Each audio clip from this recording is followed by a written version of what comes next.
मैं मोनिका सक्सेना, जनपद कन्नौज से। आज का सुविचार टुडेज थॉट। सिर्फ वही जीवन सार्थक है जो कि दूसरों के लिए जिया गया हो। Today's thought is only a life lived for others is a life worth while. Thank you students. सुप्रभात। आज मॉर्निंग असेंबली में मैं आपके लिए लेकर आई हूँ today's word. The word is race, RACE, जिसका अर्थ है दौड़, जाति, वंश। The other meaning of race is run, अर्थात दौड़ना। इसे जाति या वंश के लिए भी प्रयोग करते हैं। इट मीन्स ए क्लास और kind of family belonging to the same stock. Thank you. नमस्कार, मैं ममता अग्रवाल। आज की हमारी पहेली है, कान घुमाए बंद हो जाऊं, कान घुमाए खुल जाऊं, रखता हूं मैं घर ऑफिस का ख्याल, नहीं लेता कोई तनख्वाह। ऐसी कौन सी चीज़ है जो कान घुमाने पर बंद होती है और खुलती है? बताओ बताओ। सही, इसका उत्तर है ताला। धन्यवाद। सवेरे का नमस्कार। चलिए अब जानते हैं आज के इतिहास को। 1914 को आज के ही दिन प्रथम विश्व युद्ध की शुरुआत हुई थी। 1925 में आज ही हेपेटाइटिस का टीका खोजने वाले वैज्ञानिक बारूक ब्लूमर जी का जन्म हुआ था। अतः आज के दिन को विश्व हेपेटाइटिस दिवस के रूप में भी मनाते हैं। धन्यवाद। नमस्ते, मैं अमिता जायसवाल। आज का विशेष वर्ड हेपेटाइटिस डे लेकर प्रस्तुत हूँ। बच्चों, हर वर्ष 28 जुलाई को विश्व हेपेटाइटिस दिवस मनाया जाता है, जिसका उद्देश्य हेपेटाइटिस के बारे में लोगों को जागरूक बनाना, इसके रोकथाम, निदान और उपचार को प्रोत्साहित करना है। यह लीवर से जुड़ी एक गंभीर बीमारी है जो हेपेटाइटिस वायरस के कारण होती है। इस बीमारी की गंभीरता इसी बात से पता चलती है कि WHO द्वारा जिन 4 महत्वपूर्ण दिवसों के समर्थन दिया जाता है उसमें हेपेटाइटिस दिवस भी शामिल है। धन्यवाद। हेलो एवरीवन, मैं प्रतिभा यादव उमरदा कन्नौज से आज की प्रश्नोत्तरी लेकर आई हूँ। प्रश्न संख्या 1, गीजा पिरामिड किस देश में है? उत्तर, गीजा का पिरामिड मिस्र देश में स्थित है। यहाँ बहुत से पिरामिड हैं। प्रश्न संख्या 2, स्टैच्यू ऑफ लिबर्टी किस देश में है? उत्तर, अमेरिका न्यूयॉर्क में स्टैच्यू ऑफ लिबर्टी स्थित है। प्रश्न संख्या 3, दुनिया का सबसे घना जंगल कौन सा है? उत्तर, अमेजॉन का जंगल दुनिया का सबसे घना जंगल है। प्रश्न संख्या 4, बुर्ज खलीफा कहाँ है? उत्तर, दुबई, संयुक्त अरब अमीरात में बुर्ज का खलीफा है। Thank you. Good morning everyone. एक बार दो दोस्त जंगल में घूम रहे थे। चलते चलते दोनों में किसी बात को लेकर बहस हो गई और धीरे धीरे बात इतनी बढ़ गई कि एक ने दूसरे को चाटा मार दिया। पर चाटा खाने के बाद भी दूसरा दोस्त चुप रहा और कोई विरोध नहीं किया। बस उसने पेड़ की एक टहनी उठाई और मिट्टी पर लिख दिया, आज मेरे सबसे अच्छे दोस्त ने मुझे चांटा मारा। थोड़ी देर बाद उन्होंने पुनः यात्रा शुरू की। मनमुटाव होने के कारण वो बिना एक दूसरे से बात किए आगे बढ़ते जा रहे थे कि तभी चाटा खाए दोस्त के चीखने की आवाज़ आई। वे गलती से दलदल में फंस गया था।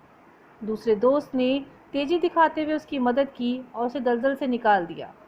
इस बार भी वह दोस्त कुछ न बोला, बस एक नुकीला पत्थर उठाया और एक विशाल पेड़ के तने पर लिखने लगा, आज मेरे सबसे अच्छे दोस्त ने मेरी जान बचाई। उसे ऐसा करते देख पहला दोस्त बड़ा अचरज में पड़ गया और उसने पूछा, ऐसा क्यों?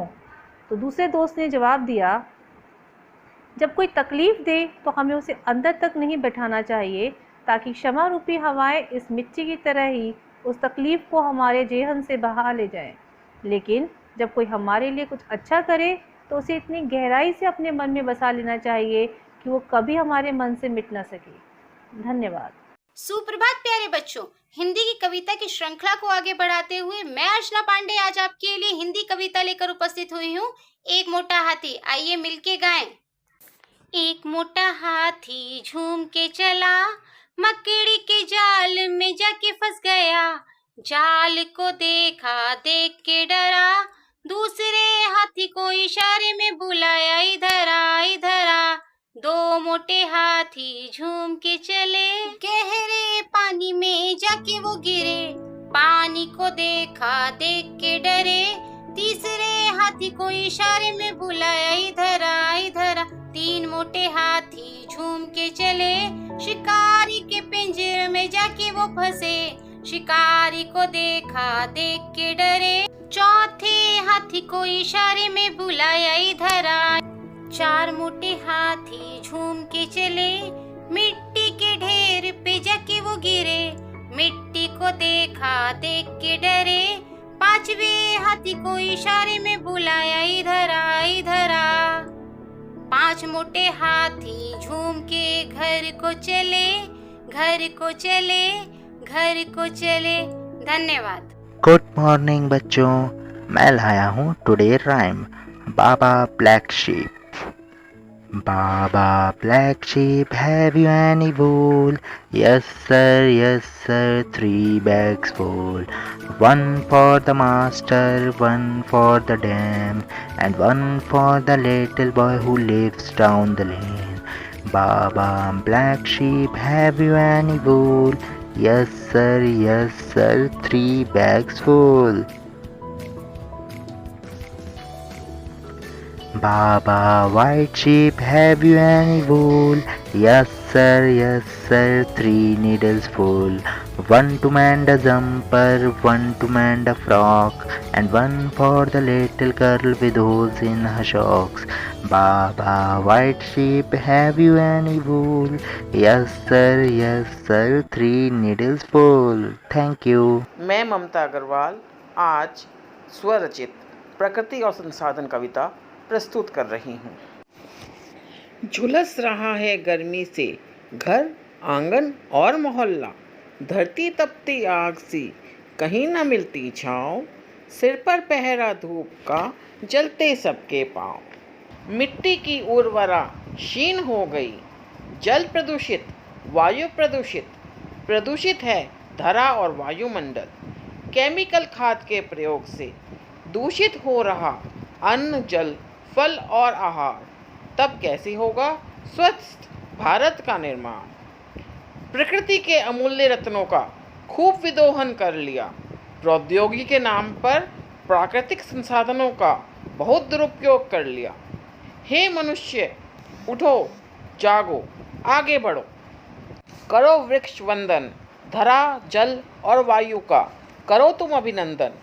करके वृक्षारोपण, वन्य प्राणी का करो संरक्षण। तभी होगा हमारा स्वच्छ पर्यावरण। बहेगा नदियों में स्वच्छ निर्मल जल। चहक उठेगा प्रकृति का आंगन। खुशियों से महकेगा माँ वसुंधरा का अंतःस्थल। धन्यवाद। गुड मॉर्निंग एवरीवन, मैं रीना रानी बागपत से लाई हूँ पर्यावरण स्पेशल। आइए जानते इसके बारे में।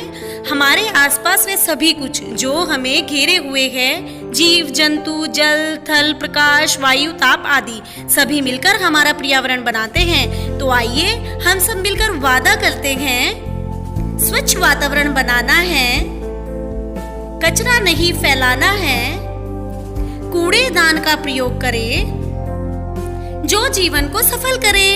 हम सबको मिलकर इसकी पहल करनी होगी ताकि हमारा वातावरण साफ रहे। धन्यवाद।